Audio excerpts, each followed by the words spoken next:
Hey guys, welcome back to Raising the Rogers Homestead. I wanted to do a quick video today. I went and got some feed, so I wanted to show you guys my feed boxes. This has been one of the best things that I ever did. We started buying feed in bulk as opposed to by the bag, just simply because it's so expensive. But I wanted to show you all these feed boxes that I built. All right guys, so these are just simple construction. They're 4 by 4 by 4, 4 foot wide, 4 foot tall, 4 foot deep. So I built these out of 2x4s and OSB plywood. The OSB was like $10 a sheet, and the 2x4s was like maybe $3 or $4. What I did was I ripped the 2x4s in half to make them 1.5 inches by 1.5 inches, and that's what I built my frame out of. And I set that on a pallet, and then I put the OSB around the frame. Pretty simple design, nothing crazy to it.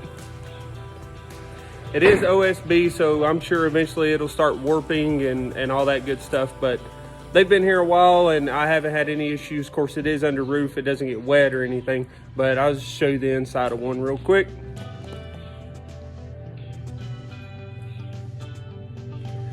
And I've got this handy dandy thing that keeps it up. It's a piece of string. It's pretty high tech. Pretty simple design.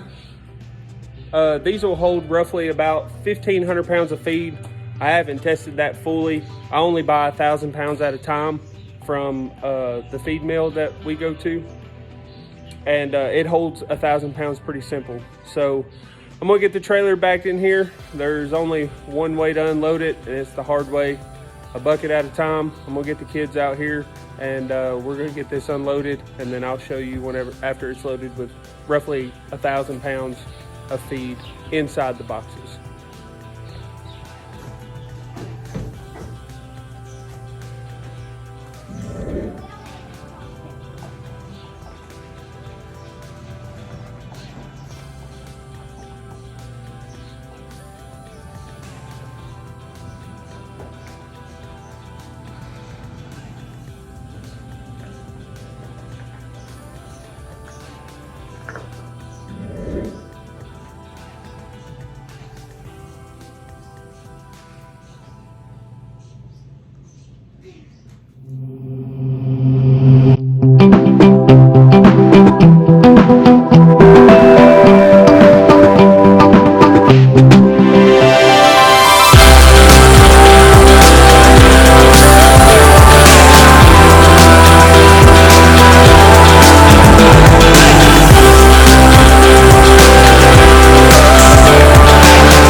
All right guys, we got everything unloaded. It takes a little bit. It's about maybe 20 minutes, 25 minutes, something like that, to get everything unloaded. But when you got the help of a couple of kids, it goes by a little bit quicker, kinda. But got it unloaded. It's always a job. I don't have any way of unloading them things bulk wise. I don't own a tractor. I don't have a skid steer or anything fancy like that. So by hand it is, a bucket at a time. So, but anyway, we got it unloaded. I was gonna show you the inside real quick. Like I said, this is 1,000 pounds.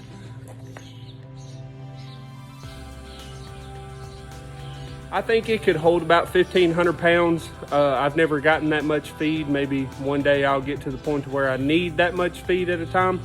But I like to be able to go through this feed relatively quickly.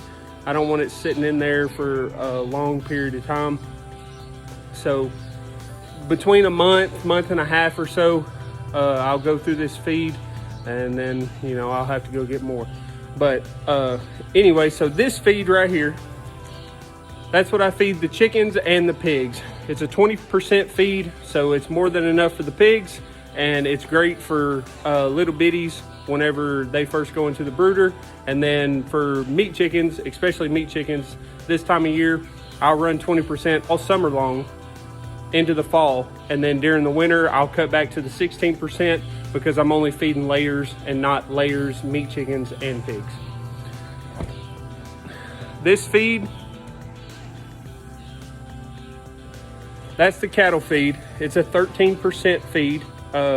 My cattle doesn't get very much of this at all. Very little, maybe a pound a day, maybe. Now the beef steers that we have, Ferdinand and Guapo, they get about 1.5 pounds per calf per day. So that's what I'm giving them right now. Obviously they're not very big.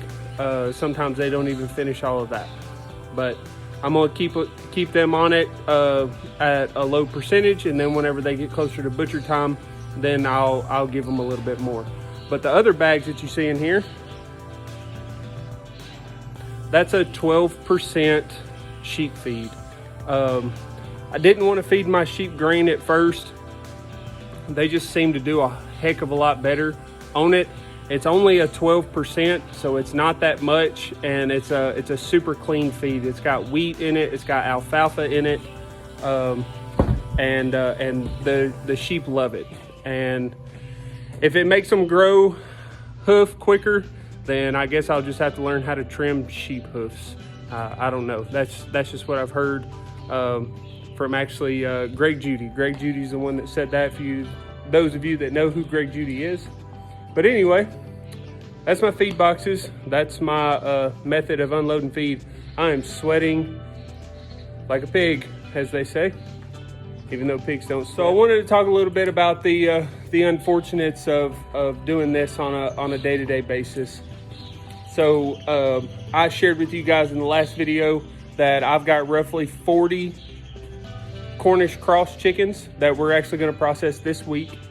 I plan on putting that video out here pretty soon, but we're going to process those this week.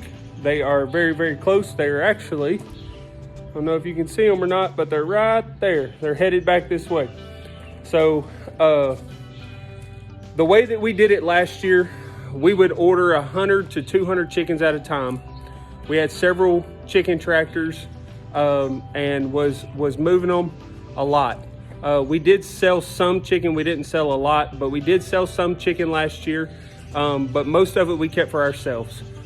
We are a family of 6, so we go through a lot of food, especially me. I love to eat. So the way that we wanted to do it this year, as opposed to last year, is I was gonna order about 40 to 50 meat chickens at a time. And then that way we weren't struggling to keep up with the demand for the water and everything else. Now I have upgraded my system since then from what we ran last year, and it has worked absolutely great. But this year I wanted to do 40 to 50 meat chickens at a time, and I thought that that would be a lot more manageable, and we could just stagger them and have a batch going out and then a batch coming in. And then that way we didn't have to raise meat chicken, or we weren't only raising meat chickens a couple months out of the year and doing 200 plus at a time. It was just, it was a lot to do. It was a lot to process by myself with the help of a couple of people and my kids, obviously. But I wanted to do smaller batches. So that's what we did. We ordered the 40 meat chickens. We've still got them out there, and they're to be processed this week. Then I have a batch that came in today to the post office. Now I ordered 50 this time, and they arrived in this box, as they always do. And like I said, I ordered 50. They sent me 54, and out of the 54, there was 2 alive. So I've got them in the brooder right now. They're all by themselves. Now, obviously, I've contacted the hatchery that we use. They are going to call me today, and we are going to get this figured out and get them replaced. So that is one good thing, but I'll show you the inside of the brooder just real quick, where the couple of chicks are hanging out right now by themselves.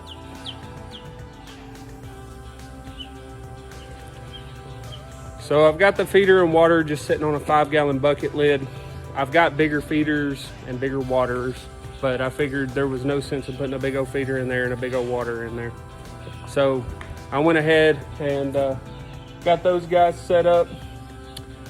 They're ready to go.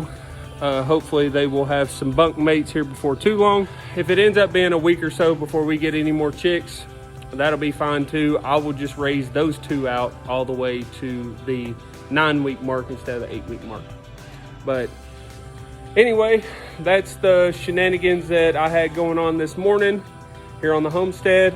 I appreciate you guys stopping by. I hope you guys will join us for the next video.